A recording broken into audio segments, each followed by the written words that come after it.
Wes, apa nih tugas? Aduh, bodo amat lah. Masih ada besok-besok kok. Bye. Makanya kau nih R2 ku. Mampus kau. Yes, gol kan. Jago banget gua. Aduh.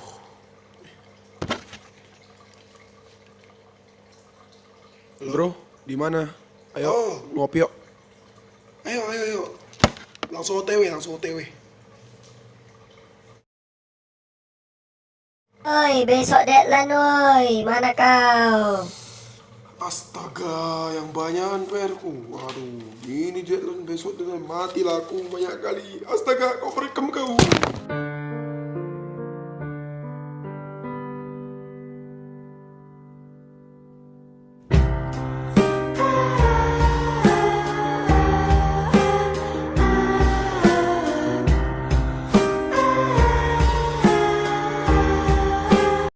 Mana sempat, keburu telat. Dadah.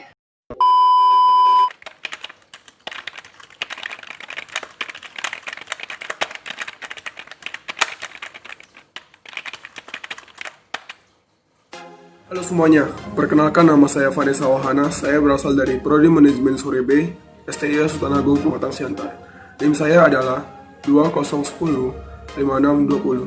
Oke, di kesempatan kali ini saya akan membahas tentang sedikit presentasi tugas dari aplikasi komputer yang berjudul dari 1. Macam-macam kekayaan intelektual. Yang kedua, pelanggaran intelektual. Dan yang ketiga, kajian tentang implementasi teknologi. Oke, saya akan melanjutkannya sekarang. Pertama, kekayaan intelektual. Ya, seperti yang dapat dilihat di atas ini, kekayaan intelektual ini adalah istilah yang dipergunakan untuk merujuk kepada seperangkat hak eksklusif yang masing-masing diberikan kepada seseorang yang telah menghasilkan karya dari olah pikirannya yang memiliki wujud, sifat, dan memenuhi kriteria tertentu berdasarkan peraturan perundang-undangan yang berlaku. Apa itu HKI? Menurut Wikipedia, pengertian hak kekayaan intelektual adalah hak yang berasal dari kegiatan intelektual manusia, yang dimana kegiatan tersebut mempunyai nilai ekonominya. Hak kekayaan intelektual termasuk hak eksklusif karena hak ini hanya diberikan kepada seseorang atau sekelompok orang yang menciptakan karyanya.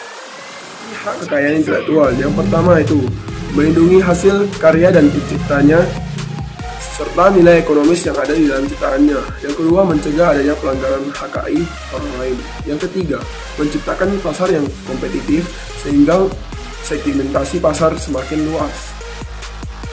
Hak kekayaan intelektual secara garis besar dapat dibagikan menjadi dua. Yang pertama itu hak cipta, dan berikutnya selebihnya adalah hak kekayaan industri yang terdiri dari paten, merek, desain industri, desain tata letak, sirkuit terpadu, indikasi geografis, dan rahasia dagang. Oke, yang pertama saya akan menjelaskan apa itu hak cipta. Hak cipta adalah hak eksklusif yang ditimbulkan secara otomatis berdasarkan prinsip deklarasi setelah tujuan ciptaan diwujudkan dalam bentuk nyata tanpa mengurangi pembatasan sesuai dengan ketentuan peraturan perundang-undangan. Hak cipta ini biasanya berlaku untuk beberapa jenis karya seni atau karya ciptaan seperti puisi, drama, karya tulis, film, lukisan dan patung, bahkan lagu, dan lain-lain. Oke, selanjutnya kita masuk ke paten. Paten merupakan hak eksklusif yang diberikan oleh negara kepada investor atas hasil investasinya di bidang teknologi secara waktu tertentu melaksanakan sendirinya invensi yang apa ini. Oke, kita masuk ke paten. Paten merupakan eksklusif yang diberikan kepada investor atas hasil investasinya di bidang teknologi untuk selama waktu tertentu melaksanakan sendiri investasinya atau memberikan persetujuan kepada pihak lain untuk melaksanakan. Sementara itu, investasi adalah ide investor yang dituangkan ke dalam suatu kegiatan permasalahan masalah yang spesifiknya di bidang teknologi, dapat berupa produk atau suatu proses penyempurnaan dan pengembangan dari produk atau suatu proses tersebut. Selanjutnya, merek. Merek adalah suatu tanda yang dapat ditampilkan secara grafis berupa gambar, logo, nama, kata, huruf, angka, bahkan susunan warna dalam bentuk 2 dimensi atau 3 dimensi.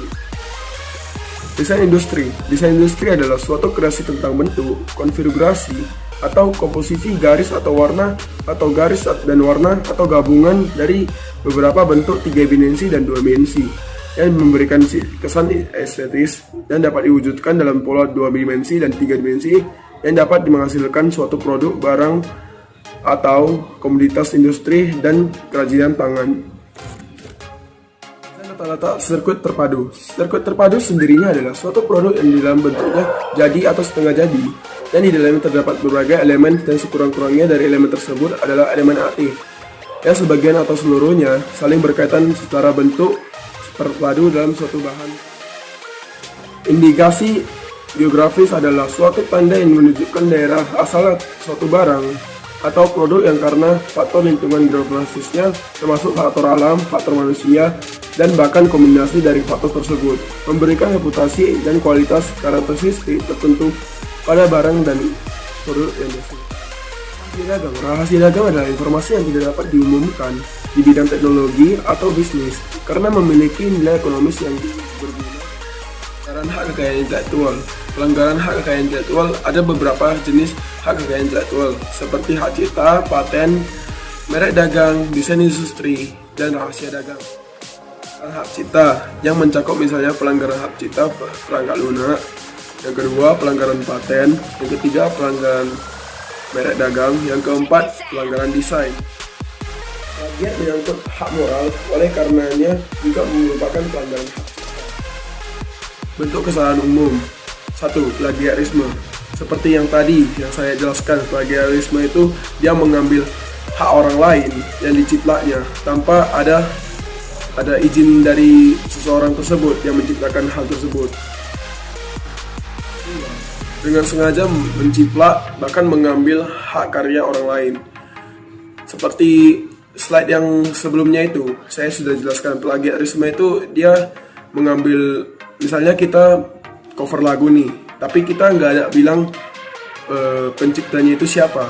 Jadi bisa dinyatakan kita itu sebagai plagiarisme karena kita mengcover lagu itu dan menulis nama kita tanpa ada nama penciptanya yang kita buat di bawah.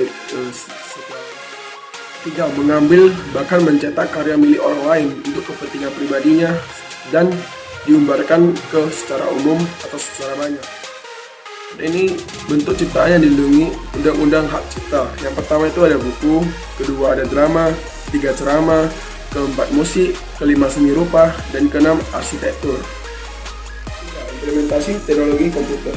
Secara sederhana, implementasi berarti penerapan. Implementasi teknologi komunikasi berarti penerapan teknologi komunikasi dalam kehidupan sehari-hari. Sebuah penemuan baru, termasuk dalam teknologi dan komunikasi, biasanya akan mengubah kebiasaan masyarakat. Menurut Wikipedia, teknologi itu adalah metode ilmiah untuk mencapai tujuan praktis atau ilmu pengetahuan terapan atau keseluruhan sarana untuk menyediakan barang-barang yang diperlukan bagi keberlangsungan kenyamanan kehidupan manusia. Manfaat atau kegunaan implementasi teknologi itu: 1. Sebagai pembatas interaksi, yang kedua media informasi, yang ketiga membantu memudahkan kegiatan sehari-hari. Contohnya seperti di kantoran, di sekolahan sekarang lebih digunakan itu secara daring. Jadi itu kita tidak diberlakukan tetap langsung karena sedang di masa pandemi ini. Sebagian kantor, sekolah, perkuliahan, semuanya secara langsung menggunakan aplikasi daring. Kenapa? Karena pemerintah kita melaksanakan PSBB agar terputusnya rantai penyebaran COVID-19. Berikut yang saya alami sendiri, ada beberapa kelebihan dan kekurangan dari pelaksanaan pembelajaran daring. Dari faktor keunggulannya, yang pertama itu kita lebih mungkin ya beberapa yang lebih suka belajar dengan santai, kita bisa belajar dengan santai, bisa searching dari Google. Pokoknya apa yang menjadi kesenangan kita, kesantaian kita untuk belajar untuk masa pandemi ini mungkin lebih terdepankan lah. Karena kan setiap murid atau siswa itu berbeda-beda tipe pembelajarannya. Ada yang santai, ada yang serius. Itu tergantung dengan sedangkan kekurangannya itu yaitu satu itu yang sangat kita alami sekarang. Bro, lu udah siap belum? Sis, kau udah siap belum? Tinggal jiplak. Kalau nggak tengok Google, semua serba Google, backingannya semua Brandly, Wikipedia, dosennya kasih tugas, kita tinggal tengok Google, ya kan?